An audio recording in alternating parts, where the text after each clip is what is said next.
Hello students, welcome back with a new video. आज हम बात करने वाले हैं कंपनी की विशेषताओं के बारे में, मींस कैरेक्टरिस्टिक्स ऑफ कंपनी। देखो, कंपनी की विशेषताएं, तो कंपनी की विशेषताएं करने से पहले आपको इसका मीनिंग पहले समझना पड़ेगा। मैं एक डेफिनेशन लेता हूं, परिभाषा means definition according to L.H. Haney। According to L.H.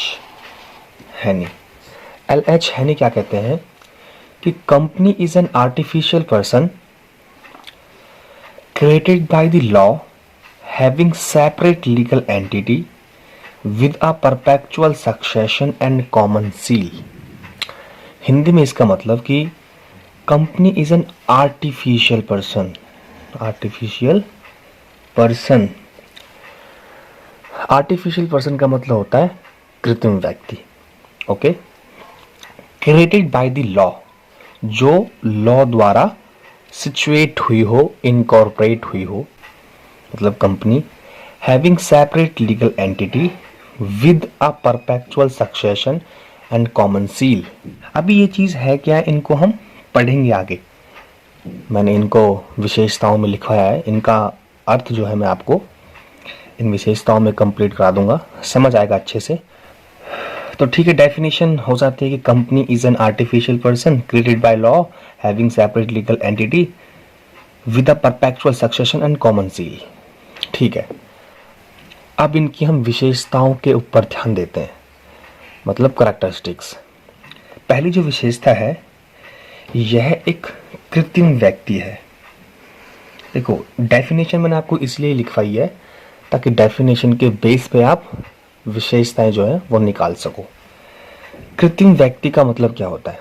देखो, कृत्रिम व्यक्ति का मतलब होता है कि जो व्यक्ति चल फिर नहीं सकता। अब कोई भी कंपनी है जो सिचुएट हुई है, वो अपने आप थोड़ी चल या फिर बोल थोड़ी ना सकती है ना? तो उसी को बोलते हैं कृत्रिम व्यक्ति, मीन्स आर्टिफिशियल पर्सन, मतलब आर्टिफिशियल पर्सन। तो ठीक है, कंपनी एक आर्टिफिशियल पर्सन होता है जो अपने आप काम नहीं कर सकता, अपने आप चल फिर नहीं सकता। ठीक है, उसको बोलते हैं आर्टिफिशियल पर्सन। तो ये एक इसकी विशेषताएं हैं। ठीक है, सेकंड हम विशेषता इसकी देखते हैं कि अधिनियम द्वारा स्थापित। अधिनियम द्वारा स्थापित means incorporate bye the law. कोई भी जो कंपनी होती है वो क्रिएटेड बाय लॉ, देखिए उसमें आया था ना कि created by the law definition में। तो जो कंपनी होती है वो एक अधिनियम के आधार पर स्थापित होती है, मीन्स कि इनकॉर्पोरेट होती है एक लॉ के अंडर।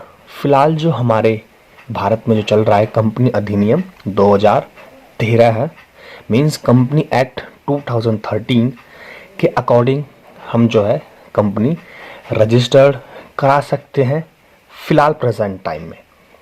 क्योंकि कंपनी एक्ट 2013 एक ऐसा एक्ट है जिसके अंडर सारी कंपनियां रजिस्टर्ड होती हैं, या फिर कोई भी पर्सन अगर कोई कंपनी खोलने की सोच रहा है या फिर कोई कंपनी इनकॉर्पोरेट करने की सोच रहा है, तो उसको पहले कंपनी एक्ट 2013 के अंडर रजिस्टर्ड कराना बहुत ही आवश्यक है। तो सेकंड पॉइंट जो है वो क्लियर। ओके, थर्ड पॉइंट देखते हैं, पृथक अस्तित्व मीन्स सेपरेट लीगल एंटिटी। पृथक अस्तित्व का मतलब ये होता है कि जो कंपनी होती है वो इसके मेंबर से बिल्कुल अलग होती है भाई, क्योंकि कंपनी जो है एक आर्टिफिशियल पर्सन है जो ना ही तो बोल सकता है और ना ही चल सकता है। इसीलिए जो इसका अस्तित्व होता है, मतलब सेपरेट लीगल एंटिटी, इसके सदस्यों से अलग होता है। ठीक है, मतलब कंपनी एक अलग चीज है और इसके मेंबर्स अलग चीज है। ठीक है, फोर्थ पॉइंट क्या है? सार्वमुद्रा कॉमन सील, ये ना आया था ना डेफिनेशन में कॉमन सील। किसी भी कंपनी के पास हमेशा अपनी एक कॉमन सील होती है, मीन्स आप कह सकते हो सिग्नेचर, ठीक है। क्योंकि कंपनी जो है वो फिजिकल एग्जिस्टेंस उसका नहीं है, वो चल या फिर बोल नहीं सकती, अपने आप काम नहीं कर सकती, ठीक है। वो बात अलग है कि हाँ उसको डायरेक्टर्स ऑपरेट करते हैं। तो कंपनी की एक कॉमन सील होती है जिसके बेस पे वो अपने सारे काम करती है। कॉमन सील मतलब एक कंपनी का सिग्नेचर, या फिर आप स्टैम्प बोल सकते हो, मोहर भी बोल सकते हो, उसको बोलते हैं सर्व मुद्रा, मीन्स कॉमन सील, ठीक है। 5th पॉइंट, अंशों को हस्तांतरित करना। अंशों को हस्तांतरित means transferability of the shares. Company जो होती है वो अपना बिजनेस करने के लिए मीन्स प्रॉफिट अर्न करने के लिए शेयर्स इशू करती है पब्लिक को, ठीक है। तो बिना शेयर्स के बेस पे या फिर बिना अंशों के आधार पर कोई भी कंपनी जो है वो अपना व्यापार नहीं कर सकती। 5th point clear. 6th, अंशधारियों को लाभांश। अंशधारियों को लाभांश means dividend to the shareholders. अब देखो, अंशधारी means shareholder, dividend means लाभांश। देखो, अंशधारी का मतलब क्या होता है कि जिन्होंने कंपनी में पैसा लगाया है और जिन्होंने भी शेयर्स खरीदे हैं उस कंपनी के, ठीक है, तो उनको बोलेंगे आप शेयर होल्डर्स। मीन्स जो कंपनी की शेयर्स को खरीदता है उसको हम अंशधारी कहते हैं, ठीक है। बात करते हैं डिविडेंड की। मीन्स भाई पैसा लगाया है उस बंदे ने कंपनी में, शेयर्स खरीदे हैं उस कंपनी के उस पर्सन ने, तो जो भी कंपनी को प्रॉफिट्स होगा तो उसमें जो कुछ हिस्सा उसका बनेगा, परसेंटेज जो भी है, तो वो उसको दे दिया जाएगा। उसी को क्या बोलते हैं, डिविडेंड मीन्स लाभांश। तो पॉइंट क्लियर, अंशधारियों को लाभांश। तो अंशधारियों को कंपनी में लाभांश भी मिलता है, ठीक है। अगला पॉइंट, सीमित दायित्व, लिमिटेड लायबिलिटी। अगर हम थोड़ा पीछे की तरफ चलें, आपने पढ़ा था पार्टनरशिप मीन्स साझेदारी। पार्टनरशिप में क्या था कि वहां पे जो दायित्व मीन्स लायबिलिटी जो होती थी वो असीमित होती थी, मीन्स अनलिमिटेड लायबिलिटी होती थी वहां पे। लेकिन कंपनी में ऐसा नहीं है, कंपनी में लिमिटेड लायबिलिटी होती है।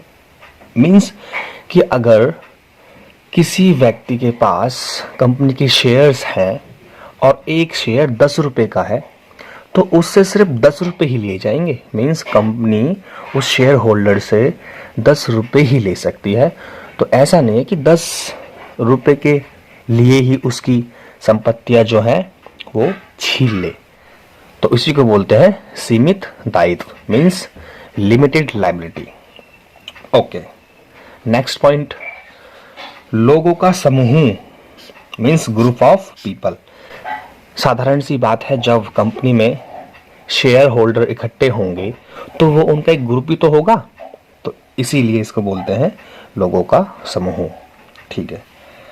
9th पॉइंट अगर आप देखें, perpetual succession. Perpetual succession, perpetual succession का मीन्स ये होता है कि जब कंपनी आप इनकॉर्पोरेट करते हैं तो उस कंपनी में किसी की डेथ हो जाए, किसी की रिटायरमेंट हो जाए, ठीक है, तो इन सभी कंडीशंस में कंपनी पर कोई प्रभाव नहीं पड़ता, कंपनी चलती रहती है, उसमें कर्मचारियां आते रहते हैं जाते रहते हैं, तो इससे कंपनी पे कोई प्रभाव नहीं पड़ता, कंपनी हमेशा चलती रहती है। तो इसका मतलब होता है परपेचुअल सक्सेशन। होप कि आपको ये सब चीज़ें क्लियर होंगी। अगर आपका कोई डाउट है या फिर किसी भी टॉपिक पर आपको वीडियो चाहिए, आप मेरे को नीचे कमेंट कर दीजिए, मैं उस पर वीडियो ज़रूर बनाऊंगा। अगर कोई डाउट हो तो नीचे कमेंट करिए, मैं आपको उसका जवाब ज़रूर दूंगा। Thank you so much for watching this video.